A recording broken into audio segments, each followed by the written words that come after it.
I've been in the financial world.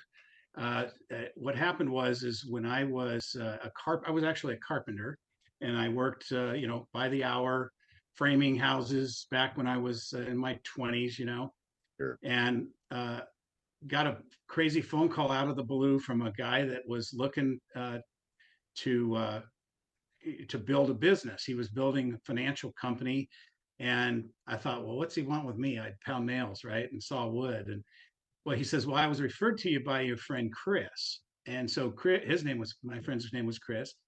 And he said that you're kind of the guy that's always got your ear to the ground looking for opportunity.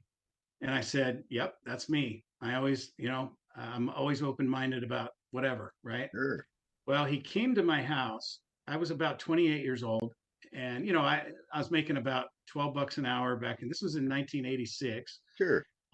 barely making it, rent, and I just had a baby and all this stuff, and just like everybody, right? Just struggling, trying to work odd jobs. And what I didn't want to do, what I was doing is I was framing houses all day, and I didn't want to go out on the weekends and after work and put cabinets in for people, and Right. keep having my tools out, pouring Sure. concrete.